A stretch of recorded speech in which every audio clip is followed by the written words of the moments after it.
او تقول حين ترى العذاب لو ان لی کرۃ فاکون من المحسنین، یا یوں کہے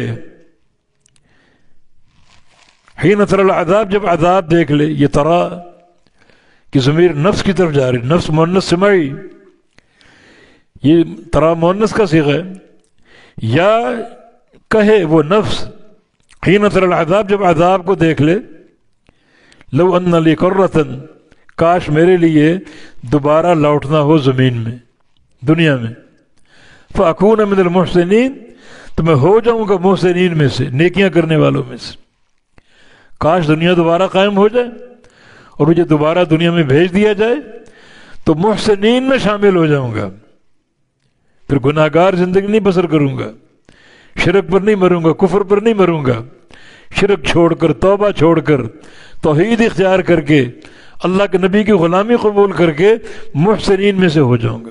محسن وہ شخص ہے جو اچھائیاں کرنے والا ہو۔ اچھائی کا معنی کیا ہے؟ ہر عمل وہ انجام دے نبی علیہ السلام کے طریقے اور نبی علیہ السلام کی سنت کے مطابق۔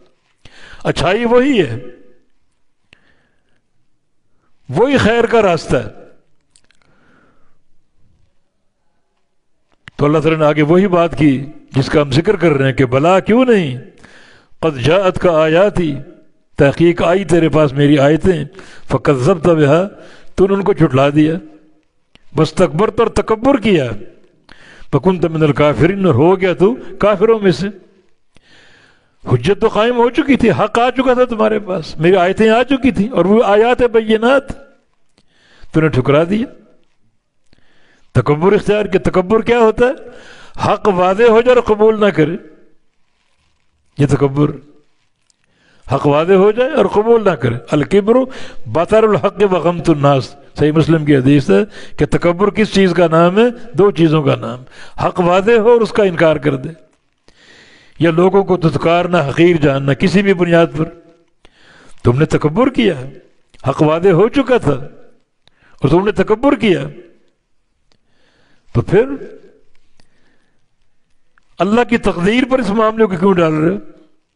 تقدیر میں لکھا ہے، اللہ تعالیٰ ہر شے کو جاننے والا ہے کہ تم منکر بن جاؤ گے، معاند بن جاؤ گے، تمہارے اندر کبر آ جائے گا اور تم انکار کرو گے۔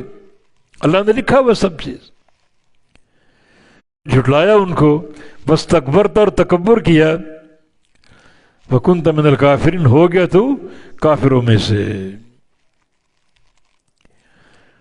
اب سزا ہے، اس سزا کی ایک جھلک یہ ہے، یوم القیامت تَرَى الَّذِينَ كَذَبُوا عَلَى اللَّهِ وُجِّدْنَ عَلَيْهَا غَبَرًا تَرْهَقُهَا قَتَرًا، دو قسم کے چہرے ہوں گے، روشن چہرے، ہنستے مسکراتے چہرے، اور دوسرے ان پر گرد و غبار جمی ہوگی، ذلت کی تہیں جمی ہوں گی، اور سیاہی جو ہے وہ پھیلی ہوگی ان چہروں پر۔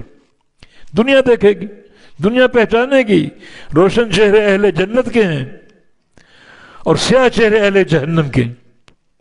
یوم تسود وجوہ و تبیض وجوہ، اس دن کچھ چہرے روشن ہوں گے، کچھ چہرے سیاہ ہوں گے۔ اور عبداللہ بن عباس کا قول ہے کہ تبیض وجوہ اہل السنہ و تسود وجوہ اہل البدع، سنت پر عمل کرنے والے، حدیث کو فالو کرنے والے، ان کے چہرے روشن ہوں گے، اور بدعت پر چلنے والے، سنت کے مقابلے میں بدعت کو ترجیح دینے والے، ان کے چہرے سیاہ ہوں گے۔ تو جیسے اہل کفر کے چہرے سیاہ ہوں گے، اہل شرک کے چہرے سیاہ ہوں گے، اسی طرح جو اہل بدعت ہیں، کلمہ گو تو ہیں مگر بدعتی ہیں، ان کے چہرے بھی سیاہ ہوں گے۔ تو قیامت کے دن دیکھیں گے آپ الذین کذبوا علی اللہ، جن لوگوں نے اللہ پر جھوٹ باندھا، وجوہ مسودہ، ان کے چہرے سیاہ ہوں گے۔